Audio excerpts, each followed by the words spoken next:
मेरे प्यारे भाइयों और बहनों, अल्लाह ताला ने हमें यानी इंसानों को इस दुनिया में पैदा फरमाया है और उसके बाद एक आखिरत है। हम सबको आखिरत की तरफ जाना है, उससे बचने का कोई रास्ता नहीं। सबसे अक्लमंद वही है जो उस दिन की तैयारी करता है जिस दिन हमें अल्लाह की तरफ लौटना है। अल्लाह ने हमारे लिए क्या रखा है?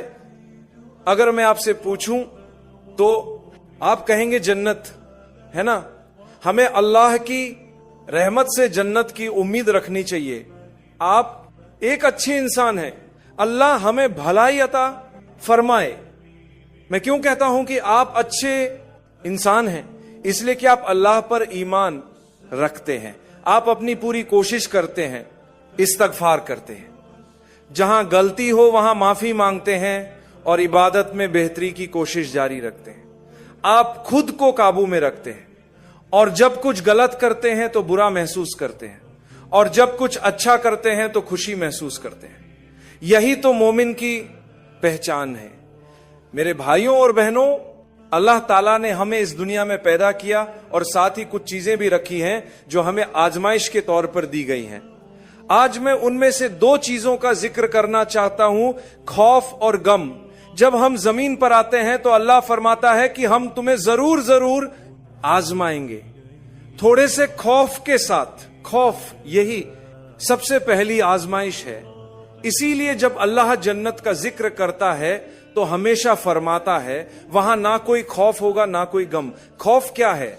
यह एक छोटा सा लफ्ज लगता है लेकिन इसका मतलब बहुत वसीय है। अंग्रेजी में इसे बयान करने के लिए कई अल्फाज दरकार होते हैं। मसलन एंजाइटी यानी बेचैनी, जब इंसान को अपने मुस्तकबिल की फिक्र हो, यह भी खौफ है। वरी यानी फिक्र, जब इंसान को कल का पता ना हो, यह भी खौफ की एक किस्म है। और जब इंसान को वाकई डर लगे या खौफदा हो, ये सब कुछ उसी खौफ की मुख्तलिफ शक्लें हैं। और ये सब चीजें हमें जमीन पर ही झेलनी पड़ती हैं। दुनिया में ये सब कुछ होता है, लोग आपको धमकाते हैं, आपकी नौकरी छीन सकती है या छीन गई है। सेहत के हवाले से फिक्र, बच्चों की फिक्र, मुस्तकबिल की फिक्र, ये सब आम बातें हैं। अल्लाह फरमाता है हमने तुम्हें जमीन पर इसलिए पैदा किया ताकि तुम्हें आजमाएं खौफ के जरिए। ये एक आजमाइश है। दूसरी चीज है गम। जब अल्लाह जन्नत का जिक्र करता है तो हमेशा फरमाता है ना उन्हें खौफ होगा ना वह गमगीन होंगे। क्यों अल्लाह ये दोनों चीजें बार बार जिक्र करता है जब जन्नत का जिक्र करता है? क्योंकि इससे साबित होता है कि दुनिया में खौफ भी होगा और गम भी। गम किस चीज का होता है? गम उस वक्त होता है जब कोई ऐसा इंसान जिससे आपको ये उम्मीद ना हो, वह आपके साथ कुछ ऐसा कर जाए जिसकी तवक्को ना हो या हालात आपके हक में ना हो, तो इंसान गमगीन हो जाता है। अब मैं आपको एक बात बताता हूं, जब इंसान सिर्फ अल्लाह की इबादत करता है और समझता है कि अल्लाह ही सब कुछ कंट्रोल करता है तो उसका गम खत्म हो जाता है, क्योंकि वो जानता है कि ये अल्लाह की तरफ से है, इसमें यकीनन कोई बेहतरी है। मैं सब कुछ खो बैठा फिर भी इसमें कोई खैर है, मेरा कोई अजो कट गया तब भी खैर है, मैं अपनी जान से गया तब भी खैर है। अल्लाह ने चाहा कि अगर आप 26 साल की उम्र में दुनिया से चले जाएं तो यह कोई बुरी बात नहीं। जो लोग पीछे रह गए हैं वो शायद समझे कि यह बुरा हुआ, लेकिन अगर आपको जन्नत मिल गई तो मामला फायदे का रहा। तो खौफ और गम ये दो चीजें हैं। जैसा कि मैंने कहा, अल्लाह हमें जन्नत के बारे में बताता है कि वहां ना कोई खौफ होगा ना कोई गम, लेकिन इस दुनिया में खौफ और गम जरूर होंगे। मगर जब आप अल्लाह की इबादत करते हैं तो अल्लाह आपके दिल से गम, परेशानी और खौफ को दूर कर देता है।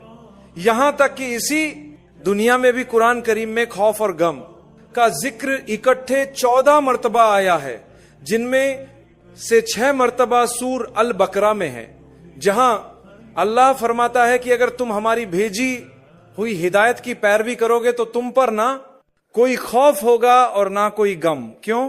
क्योंकि आपको परेशान होने की जरूरत ही नहीं पड़ेगी। आपने अल्लाह पर पूरा भरोसा किया, अपनी पूरी कोशिश की, अच्छे इंसान बने, अल्लाह की इबादत की, लोगों के साथ ज्यादती नहीं की, किसी को धोखा नहीं दिया, किसी की पीठ पीछे चुगलखोरी या साजिश नहीं की।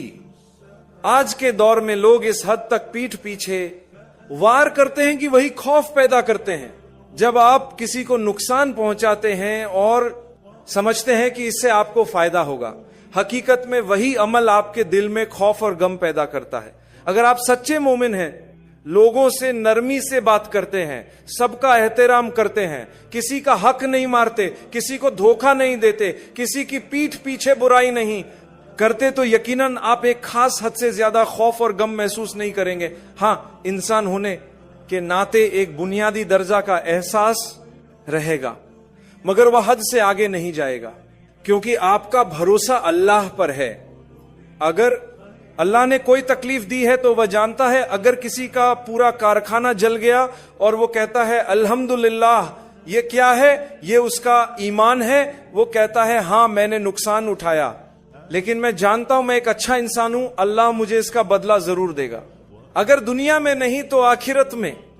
आप जमीन पर कितनी दौलत चाहते हैं, कितने मिलियन कमाना चाहते हैं, आप पहले ही बहुत कुछ कमा चुके हैं।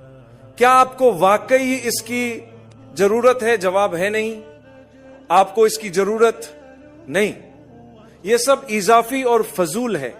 मुझे बच्चों से सवाल करना अच्छा लगता है और मैंने उनसे पूछा, आप अपनी जिंदगी में कितने पैसे कमाना चाहते हैं? जिम्बाब्वे में अब तो करेंसी की कदर ही नहीं रही, क्योंकि सिफर की कोई गिनती नहीं।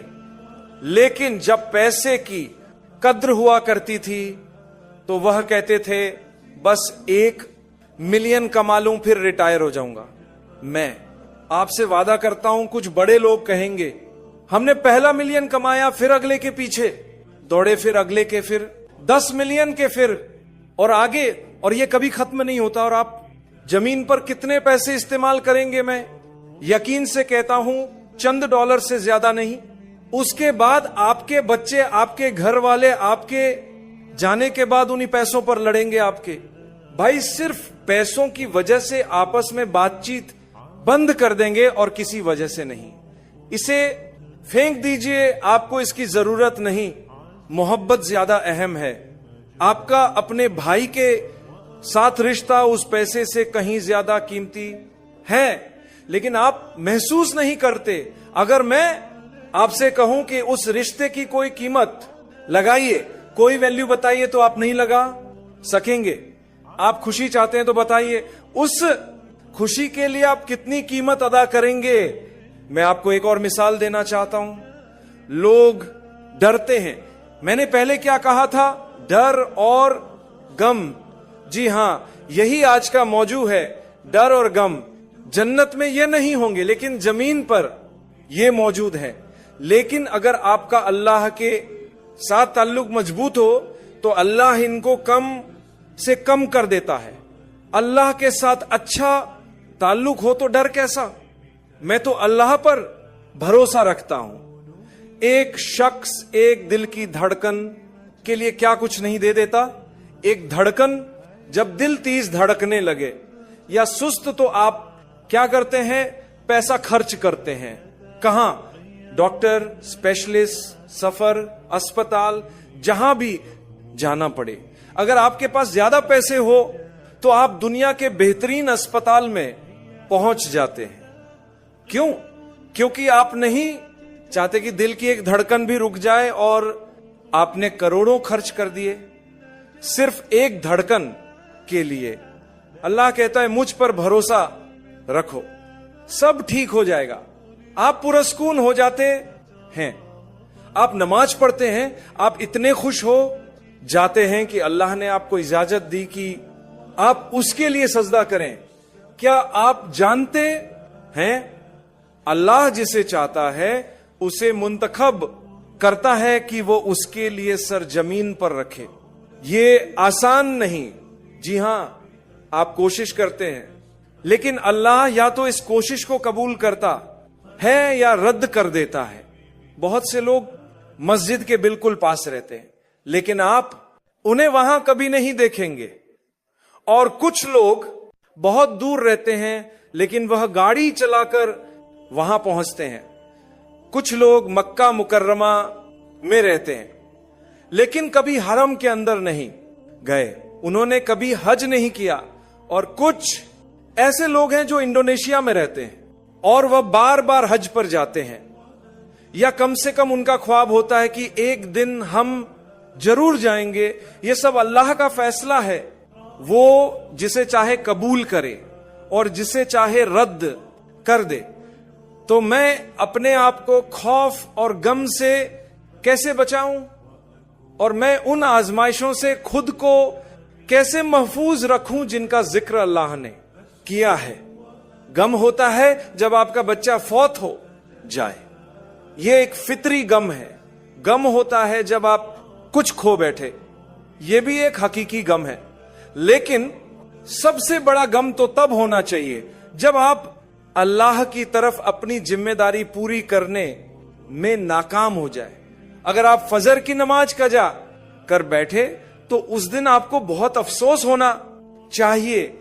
اگر آپ سے کوئی گناہ ہو جائے تو آپ کو اس دن غمگین ہونا چاہیے.